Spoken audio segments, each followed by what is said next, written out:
although they don't have any weapons, there is a chance that they can go bite the Prime Minister also. I mean, Bite the Prime Minister? Yeah. I mean, Deepak Reddy bite the Prime Minister? I mean, they don't have any weapons, so at least they have their teeth. So why? प्रधानमंत्री मोदी को दांत काटने वाली थी महिला सांसद। दोस्तों, क्या विपक्ष की महिला सांसदें आदमखोर हैं? ऐसा मुझे तो नहीं लगता, लेकिन भारतीय जनता पार्टी के प्रवक्ताओं को, उनके नेताओं को जरूर लग रहा है। दोस्तों, विपक्ष की महिला सांसद प्रधानमंत्री मोदी पर हमला करने के लिए उतारू थी। इस बात से तो अभी तक हम सभी जूझ रहे थे, मगर अब देखिए क्या बात निकल करके आ रही है कि महिला सांसद प्रधानमंत्री मोदी को दांत काटने वाली थी। जी हां, ये फाख्ते उड़ा देने वाला बयान एनडीए के एक लीडर ने दिया है और उन्होंने डिबेट शो में जैसे ही ये बकवास बात बोली, एंकर भी खुद चौंक पड़ी और हंसने लगी कि अरे भाई, आप ये क्या बोल रहे हैं? बोलने से पहले थोड़ा तो सोचिए। दोस्तों, दांत काटने वाली महिला सांसद देखी है आपने कभी? ये पूरा माजरा क्या है? भाजपा एक नया लेवल कैसे अनलॉक कर गई है बकवास बातें करने में, आपको बताऊंगी इस वीडियो के अंदर, इसलिए पूरा वीडियो आप जरूर देखिएगा। नमस्कार, आदाब, आप देख रहे हैं खबर अड्डा और मैं हूं आपके साथ सुम्बुलीरम। दोस्तों, वीडियो शुरू करने से पहले एक छोटी सी अपील, आप हमारी आजाद पत्रकारिता को पसंद करते हैं और चाहते हैं कि हम ऐसे ही सत्ता से सवाल करते रहे, गोदी मीडिया का सच आपको बताते रहे, तो हमें आपसे आर्थिक सपोर्ट की जरूरत है। आप स्क्रीन पर दिए क्यूआर कोड या फिर यूपीआई आईडी के जरिए हमारी मदद कर सकते हैं। दोस्तों, आप जानते हैं प्रधानमंत्री नरेंद्र मोदी लोकसभा में नहीं बोल पाए। इसकी वजह बताई खुद किसने? लोकसभा अध्यक्ष ने। मैंने आपको वीडियो में बताया भी था पिछली कि कैसे ओम बिरला ने ही ये बात बोली, प्रधानमंत्री से ये आग्रह किया कि वो लोकसभा में ना बोले। क्यों? क्योंकि अगर वो बोलते, वो आते लोकसभा में, तो कुछ अप्रत्याशित हो सकता था। कांग्रेस के जो सांसद थे उन्होंने ऐसा सीन क्रिएट कर दिया था। अब हालत ये हो गई है दोस्तों कि ये बोला जा रहा है कि दरअसल पीएम मोदी को महिला सांसद दांत काटने वाली थी।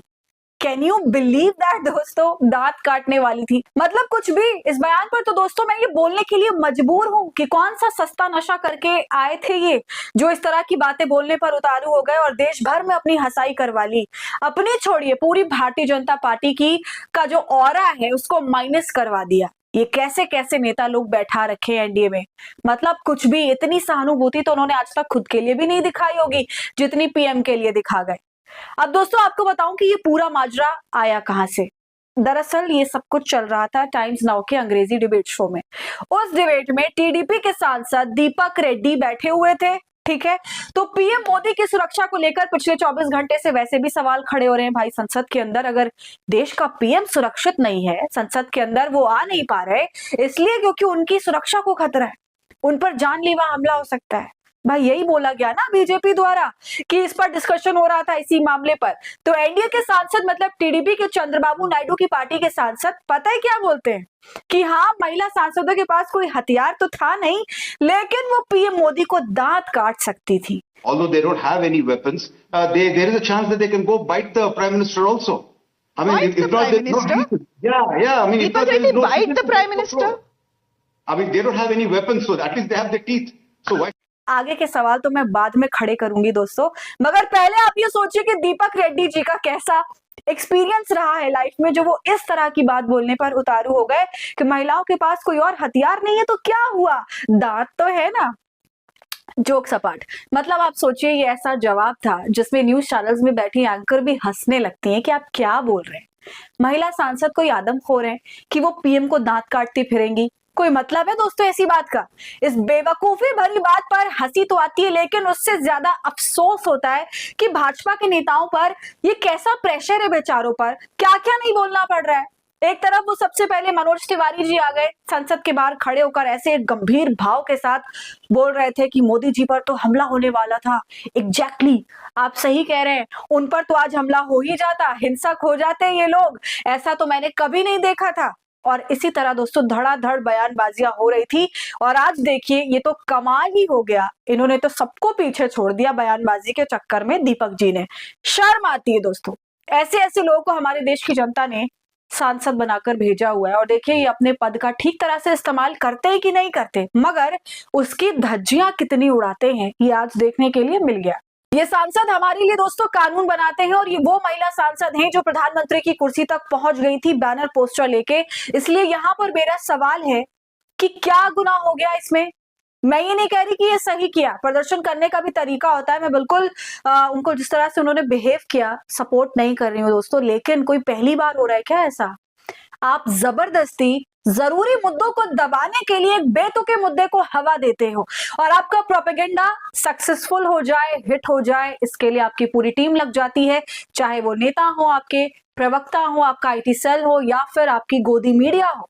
गोदी मीडिया पर तो वाकई धिक्कार है कि वो ऐसे मुद्दों पर तमाशा लगाकर बाज़ाब्ता बैठ जाती है और बाकी तमाम जरूरी मुद्दों को ताक पर रख देती है। यही तो होता है ना दोस्तों हमारे देश में। और मैं आपको बता दूं कि ये पहली बार नहीं हुआ है जो इसको लेकर इतना तमाशा किया जा रहा है जबरदस्ती का। इससे पहले भी डॉक्टर मनमोहन सिंह राष्ट्रपति के भाषण के धन्यवाद प्रस्ताव पर जब बोल रहे थे अपने दौर में, जब वो पीएम हुआ करते थे, जरा आप वो फोटो देख लीजिए। मनमोहन सिंह खड़े होकर बोल रहे हैं और आगे विपक्ष के तमाम नेता क्या हाल कर रखा है, हाथ में सबके पोस्टर है, बिल्कुल मनमोहन सिंह के सामने खड़े हुए झुंड बनाकर। सोचिए उस वक्त के प्रधानमंत्री के पास तो पूरा मौका था ये कहने का कि मुझ पर भाई जानलेवा हमला हुआ है। यहाँ तो पीएम को ये सब फेस करना ही नहीं पड़ा, वो तो खड़े होकर फेस कर रहे थे, बोल रहे थे। तो ऐसे में डॉक्टर मनमोहन सिंह भी ये कह सकते थे उस वक्त कि देखिए मैं खड़े होकर भाषण दे रहा हूं और सामने विपक्ष के नेता क्या कर रहे हैं। जबकि आज के वक्त में क्या हो रहा है दोस्तों, अभी प्रधानमंत्री संसद में आए ही नहीं, उसकी दलील देते हुए, उसको छुपाते हुए ये बोला जा रहा है एनडीए के सांसदों द्वारा कि महिला सांसद तो मोदी जी को दांत काट सकती थी। बताइए, मोदी जी के आने से पहले ये सब कुछ तमाशा हुआ था दोस्तों, मगर इस तरह की बयानबाजी की जा रही है नेशनल टेलीविजन पर बैठकर एनडीए के नेताओं द्वारा। आप ही सोचिए कि क्या महिला सांसदों को अकल नहीं है कि उन्हें कितना विरोध करना है और कितना नहीं? क्या कोई सड़क छाप लड़ाई में सब बैठे हुए थे जहां हर हद को पार किया जाएगा? जिस तरह की बात एनडीए के सांसद कर रहे हैं वैसा तो दोस्तों रियलिटी में होता भी नहीं देखा है मैंने कि किसी महिला ने किसी को दांत काट दिया हो, अनटिल अनलेस मामला बहुत गंभीर हो और खुद को बचाने के लिए कुछ उपाय ना हो, तब कहीं जाकर ऐसा होता है। मगर अब देखिए इन तमाम सांसदों का, नेताओं का बहुत बुरी तरह से मजाक बन रहा है देश भर में, क्योंकि ये दीपक रेड्डी ने भी यही किया, कंगना रनौत ने भी यही किया, इसके अलावा मनोज तिवारी ने भी यही किया, और भी सांसद हैं, उनका तो ये कहना है कि भगवान की कृपा से पीएम मोदी बच गए। अगर वो संसद के अंदर आ जाते जब तो पता नहीं क्या ही हो जाता, अनर्थ हो जाता। तो देख लीजिए, भगवान की कृपा से बचे। दोस्तों इस पूरे तमाशे पर आप बताइए आपका क्या कहना है, अपनी राय आप हमें कमेंट कर जरूर बताएं। वीडियो को लाइक और शेयर करें, खबर अड्डा को यूट्यूब पर सब्सक्राइब कर लें।